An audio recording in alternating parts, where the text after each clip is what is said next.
안녕하십니까. 이주천TV의 이주천입니다. 오늘은 한국 교회가 행해야 할 4대 사역에 대해서 말씀드리겠습니다. 우리나라는 아시아에서 기독교가 성공한 첫 사례이자 유일한 나라입니다. 그리고 지금 우리나라가 지난 반세기 동안 온갖 시련을 거치면서도 오늘날 이만큼이나마 성장 발전하게 된 데에는 기독교의 역할이 막중하였습니다.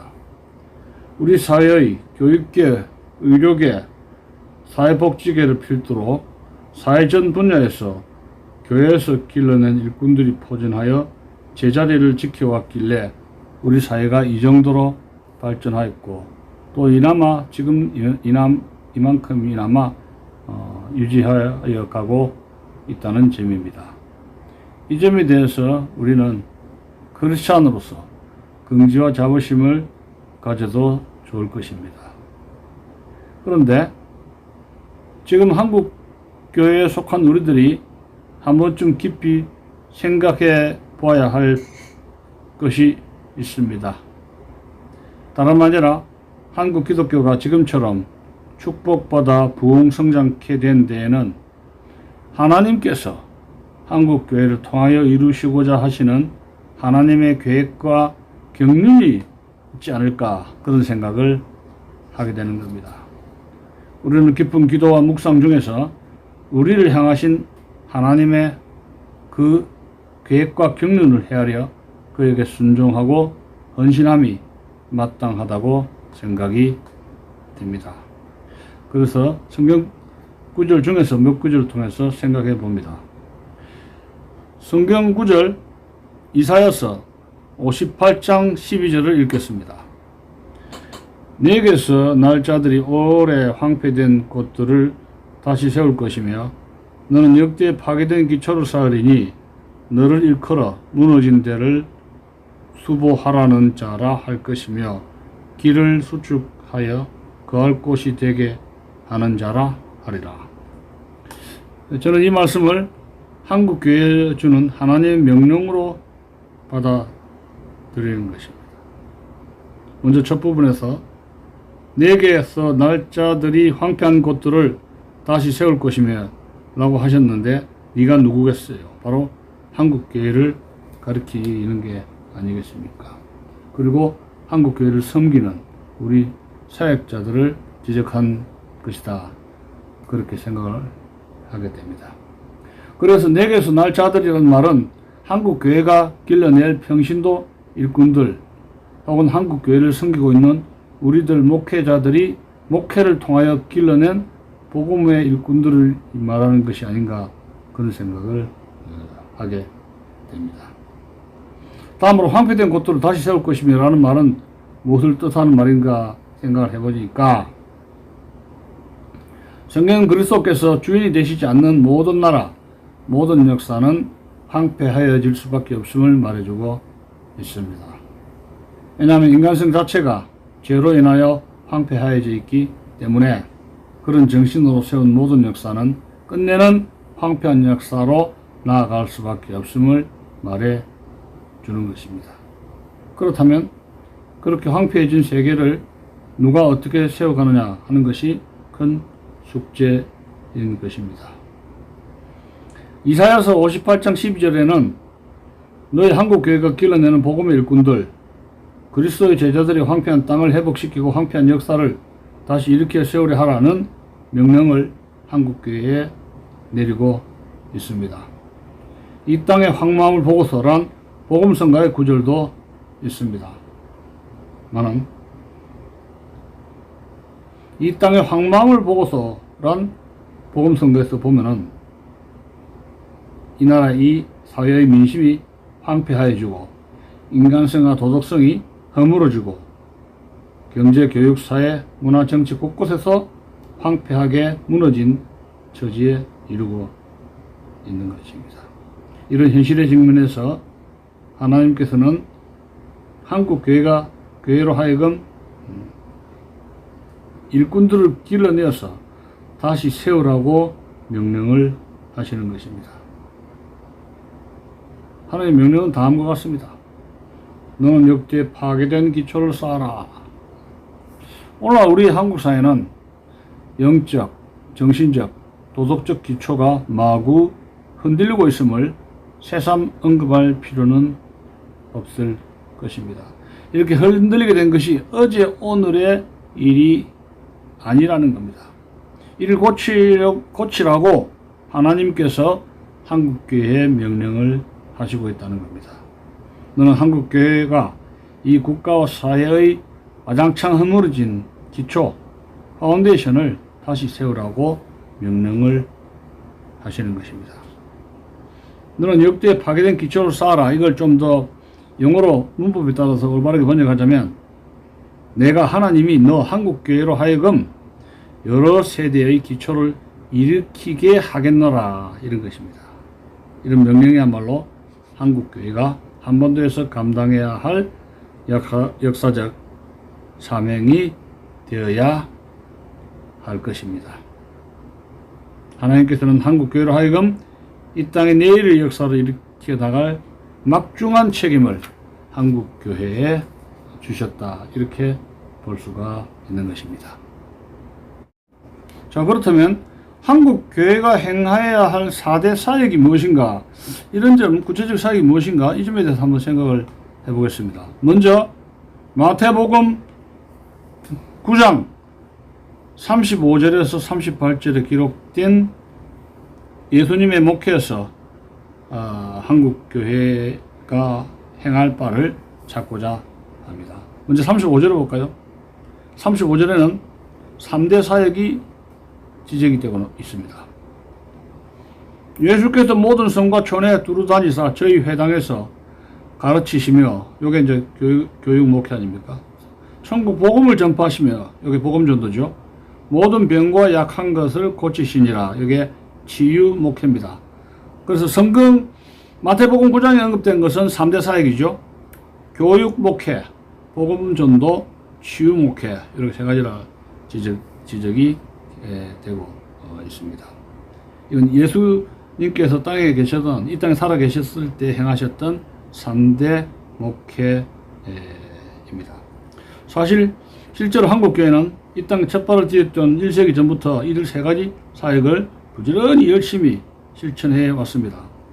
교육 목회로서 숱한 교육기관을 설치하여 국민들을 교육시켜 왔고, 또 교회 안에서도 교회 학교를 세워서 교육사업을 활발히 진행해 왔습니다.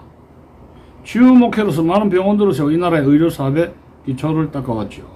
치유 목회는 복지사역에까지 확대되어 숱한 복지사역을 실천하여 왔습니다. 그리고 전도 목회로 말하자면 한국교회는 열심히 민족 복음화에 헌신하여 왔고 큰 열매를 거두어 왔습니다. 그러나 이 세 가지는 전체적으로 이제는 21세기 오면서 침체 국면에 접어들고, 이것은 한국교회가 부닥친 위기가 아닐 수가 없습니다. 자, 구체적으로 그렇지만 이런 어려움 속에서도 우리는 민족 복음화를 위해서 중홍의 깃발을 올리고 이 한국교회를 살려야 할 중대한 책무를 가지고 있습니다. 자, 우선 교육 목회를 한번 살펴봅시다. 야, 교육 목회에 우리에게 어떤 기회가 있는가 하는 점을 살펴본다면, 첫째, 이 나라의 공교육이 망가져 있다는 점입니다. 지금 이 나라의 공교육 내지 학교 교육이 침몰 직전 상태에 이르렀고, 또 더군다나 가정교육이 방향을 잃어버리고 흔들리고 있습니다. 이러한 때 한국교회가 100여 년 전에 이 결의 교육을 일으켰던 그때의 마음가짐으로 되돌아가서 다시 한번 한국교회,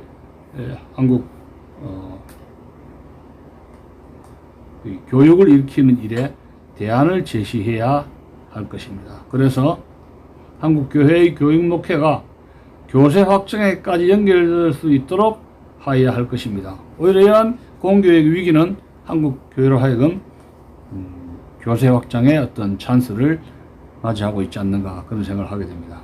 둘째는 치유목회 문제입니다. 치유목회에서 또한 호기를 맞고 있는 점이 있습니다. 왜냐? 각종 성인병이 만연하여 국민들의 각 가정에 여러 종류의 병이 있기 때문에 병이 들지 않은 식구가 없을 정도로 성인병이 만연해 있습니다. 고혈압, 당뇨, 우울증, 치매, 암, 관절염, 골다공증 이런 유들의 성인병과 또 정신병이 만연하고 있습니다. 자, 이런 것은 현대의학의 딜레마를 안겨주고 또 전통의학으로는 어떻게 해볼 도리가 없게 되어가고 있습니다. 이런 때에 교회는 치료하시는 하나님의 능력을 받들어 국민들에게 치유 선교를 맹렬히 끈질기게 펼쳐나가야 하지 않을까 그런 생각을 하게 되는 것입니다. 자, 셋째, 전도의 불씨를 다시 지펴 온 교회에 퍼뜨리는 일입니다. 한국 교회 교세 성장이 정체 내지 감소 상태에 있습니다. 따라서 이것은 민족 복음화 전선에 큰 차질이 생기게 되는 것입니다. 이러한 것은 예수 그리스도의 복음으로만 미래의 희망을 가질 수 있는데 교회가 침체되고 교인들이 게을러져서 교인 숫자가 감소된다면 이 한민족 백성들의 미래가 어떻게 희망을 줄 수가 있겠냐 하는 점을 생각하지 않을 수가 없는 것입니다. 안타까운 것은 개신교에 대한 국민적 인식 내지 신뢰도가 최하위로 떨어져 있습니다. 국민적 신뢰와 신뢰도가 가톨릭이 먼저, 그 다음 불교, 개신교는 3위로 밀려나고 있습니다. 이런 점을 극복하지 못한다면 민족 복음화 전선에 큰 차질이 생기게 될 것입니다. 자, 이러한 그 민족 복음화 운동은 한두 교회가 잘해서 될 일도 아니고 개신교 전체가 분위기를 일신하여 새롭게 출발해야 할 것이라고 그런 생각을 하게 됩니다. 자, 네 번째로는 올바른 일꾼을 세워야 되겠다는 점입니다. 한국교회가 해야 할 일은 다가오는 통일 한국 시대에 교회와 교회를 섬길 일꾼들을 잘 양육하는 일이 네 번째입니다. 올바른 일꾼 세우기입니다. 우선 아까 인용한 마태복음 9장 35절에 예수님의 3대 사역에 이어서 마태복음 36절과 38절 사이에 일꾼 보내기를 기도하라는 말씀을 다음같이 이르셨는데 그 내용을 한번 보겠습니다. 무리를 보고 민망히 여기시니 이는 저희가 목자 없는 양과 같이 고생하며 유리함이라. 이 말씀에서 예수님은 올바른 지도자를 만나지 못하여 고생하며 떠도는 백성들의 모습을 대단히 안타깝게 여기셨다고 하셨습니다. 오늘의 우리 민족의 모습과 비슷하다고 하지 않을 수가 없습니다. 우리 한민족은 어느 민족 못지않게 장점이 많은 백성인데 한 가지 복이 없습니다. 그래서 여태껏 세계사의 주역으로 등장하지 못한 채 늘 변방에서 짓밟히며 고생을 해왔는데 그 이유는 올바른 지도자를 만나지 못한 까닭입니다. 자, 지금 필요한 것은 무엇이냐면은 지도자, 즉 일꾼을 올바른 지도자, 곧 올바른 일꾼을 길러내는 일이라고 할 것입니다. 교회가 올바른 지도자, 올바른 일꾼을 길러내야 하겠다 하는 겁니다. 일꾼 기르는 일에 대해 예수님께서 다음같이 말씀하셨습니다. 마태복음 9장 37에서 38절입니다. 이제 제자들에게 이르시되 추수할 것은 많되 일꾼은 적으니 그러므로 추수하는 주인에게 청하여 추수할 일꾼들을 보내주소서 하라. 예수님께서 주인에게 일꾼을 보내달라고 기도하라 하신 말씀 속에는 그런 일꾼을 교회가 잘 기르라는 말씀도 포함되어 있습니다. 일꾼이 나타나기를 앉아서 기도만 하고 있을 것이 아니라 앉아서 주여 주여 하면서 기도만 할 게 아니라 이 시대에 필요한 일꾼들을 기르는 일에 한국교회가 가감히 투자해야 한다는 겁니다. 일꾼을 기르는 데는 세 가지 요소가 합해져야 되죠. 젊은이들이 설득당할 수 있는 비전이 제시해야 되고 또 교회 재정이 투입돼야 되고 또 한국교회 전체가 교류와 교파를 초월하여 통일된 연대를 이루어서 이런 일에 함께 임하여야 할 것입니다. 자, 오늘은 이 정도 한국교회가 나아갈 방향과 또 4대 사역, 한국교회가 행해야 할 4대 사역에 대해서 간단하게 말씀을 드렸습니다.